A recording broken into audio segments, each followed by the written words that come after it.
Assalamualaikum warahmatullahi wabarakatuh. Selamat datang teman-teman di video saya. Pada kali ini saya akan membahas salah satu metode istinbat hukum yang masih diperselisihkan atau masuk ke dalam kategori ikhtilaf para ulama, yaitu sadduz zari'ah. Nah, seperti yang kita ketahui, ada 4 metode pengambilan hukum yang disepakati. Yang pertama Al-Quran, kemudian yang kedua As-Sunnah, yang ketiga ijma, kemudian yang keempat adalah qiyas. Nah, pada saat sekarang ini kita akan membahas yang diperselisihkan oleh para ulama, yaitu sadduz zari'ah. Nah, semoga teman-teman dapat mengambil manfaat dari video tersebut. Mungkin di antara teman-teman ada yang sudah pada mengerti apa itu sadduz zari'ah. Namun pada kali ini saya akan membahas lebih detail masalah sadduz zari'ah ini, mulai daripada pengertian hingga klasifikasinya dan pendapat menurut 4 mazhab. Yang pertama teman-teman, pengertian sadduz zari'ah secara bahasa. Secara bahasa, kata sadduz zari'ah diambil dari kata sad yang artinya mencegah atau menutupi. Kemudian az-zari'ah yang artinya sarana, perantara ataupun sesuatu yang membawa kita kepada sesuatu tersebut. Nah, maka para ulama mendefinisikan sadduz zari'ah ini adalah menutup ataupun mencegah sesuatu perbuatan yang pada dasarnya perbuatan tersebut dibolehkan. Nah, akan tetapi bisa mengantarkan kepada mudarat ataupun kepada kerusakan. Nah, sadduz zari'ah ini adalah kebijakan syariat untuk mencegah kerusakan ataupun mafsadah melalui tindakan yang preventif. Nah, itulah yang disebut dengan sadduz zari'ah. Nah, kemudian apa dalil-dalil yang mendukung tentang sadduz zari'ah ini? Nah, itu ada di dalam Al-Quran teman-temannya. Surah Al-An'am ayat 108 yang berbunyi, A'udzubillahi minasyaitonirrajim. Allah Subhanahu wa taala berfirman dalam Al-Qur'an, "Wa la tasubbul ladzina yad'una min dunillahi fayasubbullaha adwan bighairi ilm." Shadaqallahul azim. Yang artinya, dan janganlah kamu mencaci sesembahan yang mereka sembah selain Allah, karena mereka nanti akan mencaci Allah Subhanahu wa taala dengan melampaui batas tanpa pengetahuan. Nah, di dalam ayat tersebut Allah Subhanahu wa taala melarang kita agar tidak mencela sesembahan orang-orang kafir. Agar apa? Agar mereka nanti tidak mencela balik. Nah, begitu. Kemudian klasifikasi sadduz zari'ah. Nah, sadduz zari'ah ini teman-teman dibagi menjadi beberapa kategori ya. Yang pertama ada sarana yang jelas menyebabkan mafsadah ataupun kerusakan. Contohnya menjual senjata kepada musuh di saat perang. Nah, ini salah satu bentuk sadduz zari'ah. Kemudian yang kedua adalah sarana yang sering menyebabkan masalah.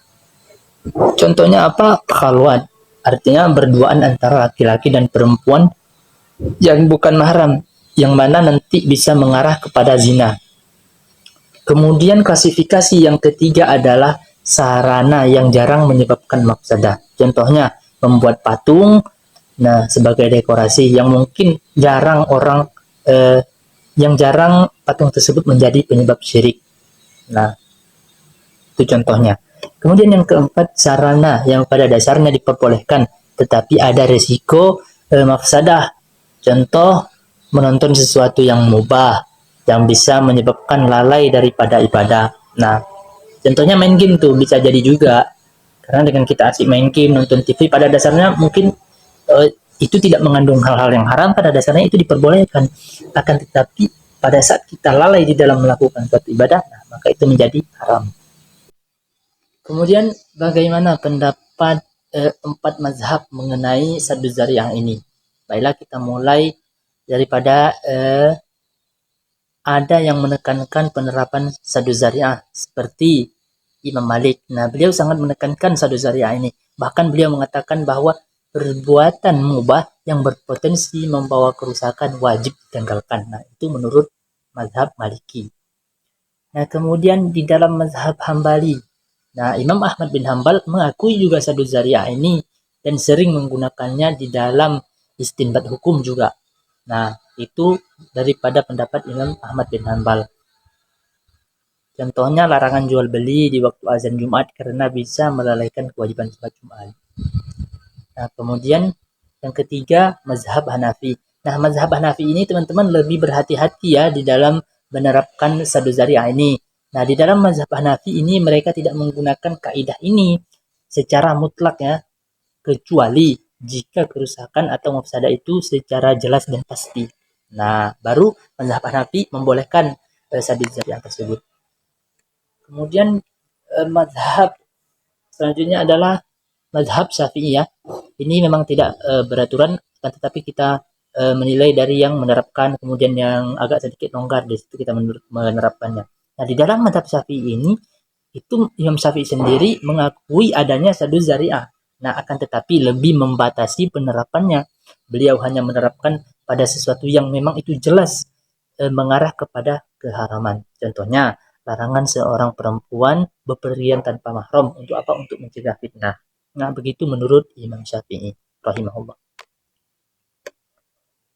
Nah, kemudian apa saja contoh-contoh sadu zari'ah di dalam kehidupan kita sehari-hari. Nah, ada banyak sekali contoh-contohnya ya, teman-teman.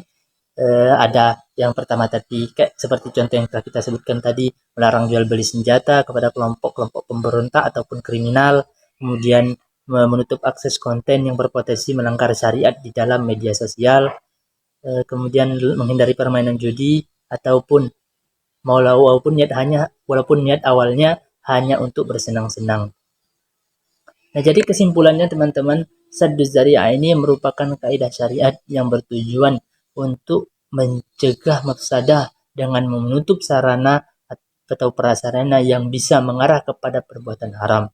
Nah, di dalam penerapannya para ulama memiliki pandangan yang berbeda, namun pada dasarnya mereka sepakat bahwasanya jika suatu perbuatan yang bisa membawa kepada kerusakan yang nyata, maka tindakan preventif harus segera diambil. Maka saddu zari'ah ini adalah tindakan memang yang eh, bagus untuk kita terapkan di dalam kehidupan kita sehari-hari untuk menutup celah-celah kemaksiatan ataupun untuk menjaga hak-hak sesama muslim. Baiklah, ini saja yang bisa dapat saya jelaskan pada kesempatan kali ini. Semoga teman-teman bisa paham, kemudian bisa dapat mengambil manfaat dari video ini, kemudian dapat mengamalkannya di dalam kehidupan sehari-hari. Demikianlah bisa saya sampaikan. Mohon maaf apabila ada kesalahan dan kekurangan. Wassalamualaikum warahmatullahi wabarakatuh.